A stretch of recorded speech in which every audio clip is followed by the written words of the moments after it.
Factory ಶುರು ಮಾಡಿ drum ಅಂತ ಕಾರ್ ಒಳಗೆ ಹೋಗ್ತೀರಾ. ಆದ್ರೆ ನೀವು ಫ್ಯಾಕ್ಟ್ರಿಯಿಂದ ಬರೋ ಹೊಗೆಯಿಂದ ಬರೋ ಕಾಯಿಲೆ ನಾವು ಅನ್ಭವಿಸ್ಬೇಕು ಅಂತೀರಾ? ಕ್ಷಮಿಸಿ, ನಾನು ನನ್ನ ಭೂಮಿನ ಕೊಡಕ್ಕಿಲ್ಲ.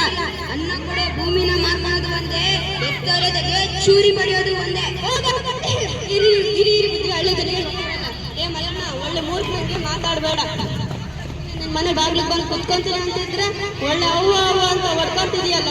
ಕಮಿಷನ್ ಆಸೆಗೆ ಉಂಡ ಮನೆಗೆ ದ್ರೋಹ ಬಗ್ಗೆ ಗುಳ್ಳೆ ನರಿಗಳು ನೀವು. ನಿಮಗೆ ಭೂಮಿ ಉಪದೇಶ ಕೊಡಕ್ ಬರ್ತೀಯಾ?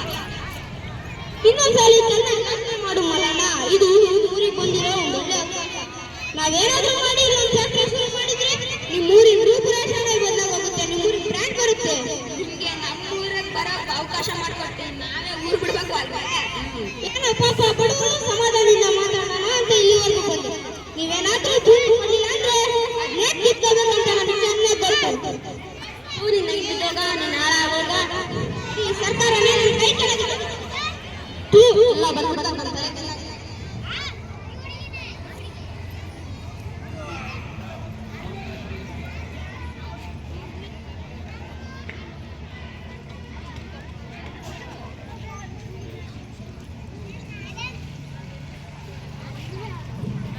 ತಾಯಿ, ನಾನು ಬದುಕಿದ್ದಾಗಲೇ ನನ್ನ ಇಲ್ಲಿ ಕೊಟ್ಟು ಮಂಟಪ ಮಾಡೋಕ್ಕೆ ನನಗೆ ಇಷ್ಟ ಇಲ್ಲ.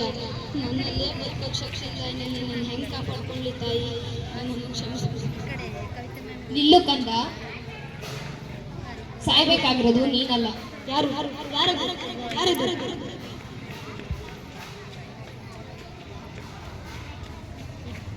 ನಾನು ಭೂಮಿ ತಾಯಿ. ತಾಯಿ ಹೇಳು ಕಂದ, ಹೇಳು. ಅಳ್ಬಿಡ ಕಂದ, ಅಳ್ಬಿಡ. ನೀನು ನನ್ನ ಚೊಚ್ಚಲ ಮಗ. ನಿನ್ನನ್ನು ಹೀಗೆ ಅನಾಥಶವನ್ನಾಗಕ್ಕೆ ಬಿಟ್ರೆ ಕಾಲ ಪರ್ಯಂತ ಬ್ರಹ್ಮಾಂಡವನ್ನೇ ಸಾಕಿಸಲು ನನಗೆ ಗೌರವವಾದ್ರೆ ಎಲ್ಲಿ ಸಿಗುತ್ತೆ? ಸಾಯ್ಬೇಕಾಗಿರೋದು ನೀನಲ್ಲ, ಸಾಯ್ಬೇಕಾಗಿರೋದು ಈ ಕೊಳ್ತೋಗಿರೋ ರಾಜಕೀಯ ವ್ಯವಸ್ಥೆ, ಲಾಭಕೋರ ಕಂಪನಿಗಳು, ಅಂಧಕಾರವನ್ನೇ ಬಳಕೆ ಅನ್ಕೊಂಡಿರೋ ಈ ಸಮಾಜ. ಚುನಾವಣೆ ಹತ್ರ ಬರ್ತಾ ಇದ್ದಾಗ 106 ಗಂಟೆಗೆ ಒಬ್ಬ ಓಟ್ ಹಾಕ್ತಾರೆ ಕಂದರಾದ ಈ ರಾಜಕೀಯ ನಾಯಕರ ಹಿಂದೆ ಒಬ್ಬ ರೈತ ಬಂದು ತನ್ನ ದುಃಖನ ಹೇಳ್ಕೊಂಡ್ರೆ ಇದ್ರೆ ಇಲ್ದೊಳಗೆ ಜಾರ್ಕೊಳ್ತೀರಾ?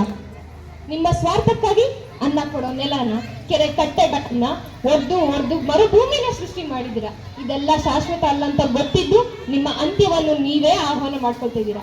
ಇದೇನಾ ನೀವು ಓದಿ ಗಳಿಸಿದ ಜ್ಞಾನ? ಯೋಜನೆಗಳ ಹೆಸರಲ್ಲಿ ಗಣಿಗಾರಿಕೆಗಳ ಹೆಸರಲ್ಲಿ ಅನೇಕ ಅರಣ್ಯ ರಾಶಿನ, ಅನೇಕ ಜೀವರಾಶಿಗಳನ್ನ, ಅವುಗಳನ್ನ ರಕ್ಷಿಸುವ ನನ್ನ ಒಡಲನ್ನ ಬಗ್ದು ನನ್ನನ್ನು ಬಂಜೆಯನ್ನಾಗಿ ಮಾಡಿದ್ದೀರಾ. ಇದೆಲ್ಲ ಹೀಗೆ ಮುಂದುವರಿಸ್ಕೊಂಡು ಹೋದ್ರೆ ಮುಂದೆ ನಿಮ್ಮ ಅದ್ಭುತವಾದ ನಾಡುಗಳನ್ನ ನೀವು ಕಾಣಕ್ಕಾಗೋದಿಲ್ಲ. ನಿಮ್ಮ ನಾಡುಗಳನ್ನ ನೀವು ಕಾಣಬೇಕಾದ್ರೆ ಮೊದಲು ಇಂಥ ನಿಜವಾದ ರೈತರನ್ನ ಉಳಿಸಿ. ನಮ್ಮ ದೇಶಕ್ಕೆ ಸ್ವಾತಂತ್ರ್ಯ ಬಂದು ಇಷ್ಟು ವರ್ಷ ಆದ್ರೂ ನನ್ನ ಹೆಮ್ಮೆಯ ಮಗ ಗಾಂಧೀಜಿಯ ಗ್ರಾಮ ಸ್ವರಾಜ್ ಕನಸಾಗಿ ಉಳಿದ್ಬಿಟ್ಟಿದೆ. ನಿಮ್ಗೆಲ್ಲ ನಿಜವಾಗ್ಲೂ ನನ್ನ ಮೇಲೆ ಪ್ರೀತಿ ಗೌರವ ಅನ್ನೋದೇನಾದ್ರೂ ಇದ್ರೆ ಮೊದಲು ಇಂಥ ರೈತರನ್ನ ಉಳಿಸು ಕಂದ.